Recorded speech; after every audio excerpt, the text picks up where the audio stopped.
آپ کے سامنے مصاحف نمبر ہے 153. حکم حضرات متوجہ ہوں. السلام علیکم ورحمۃ اللہ وبرکاتہ. الحمد للہ وحدہ والصلاة والسلام علی من لا نبی بعدہ. اما بعد فاعوذ باللہ من الشیطان الرجیم. بسم اللہ الرحمن الرحیم. وما ارسلناک الا مبشرا ونذیرا. صدق اللہ العظیم. یا رب مجھ پہ کرم تو اگر کرے، یا رب مجھ پہ کرم تو اگر کرے، وہ بات دے زباں پہ جو دل پر اثر کرے. ملت اسلامی کہہ کے دھڑکتے دلوں، بعثت نبوی صلی اللہ علیہ وسلم سے قبل پورے جزیرت العرب پر کوئی حکمراں حکمرانی کرنے کے لیے تیار نہیں تھا، اور نہ نظام مکمل تھا. عدالت و انسانیت، امانت و دیانت، عصمت و عفت، صلاح و تقوی، زہد و ورع کا جنازہ نکل چکا تھا. شرافت و عزت کی کلیاں مرجھا چکی تھی. شرک و ضلالت کی تاریکی ہر سمت نظر آ رہی تھی. نفرت اور عدالت کا دور دورہ تھا.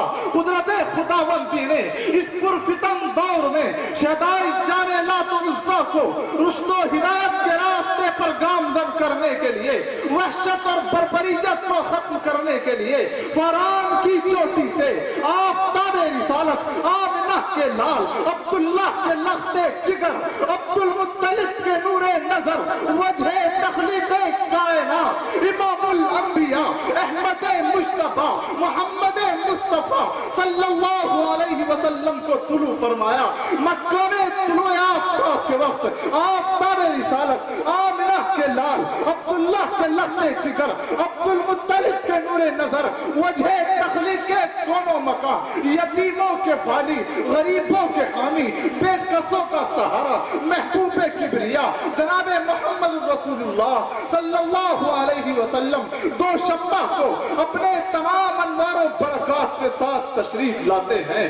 آپ ایسے وقت پیدا ہوئے جس سے لیل و نہار دونوں نے فیض حاصل کیا.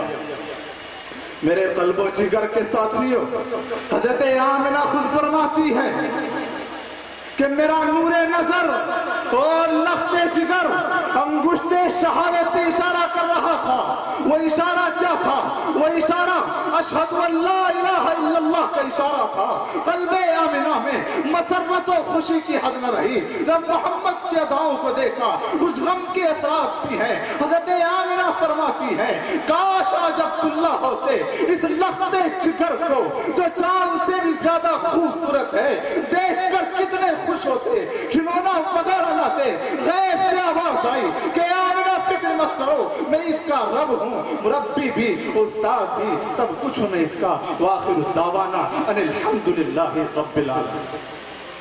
مصاحف نمبر 175 اور تشریف لائیں گے مصاحف نمبر 203.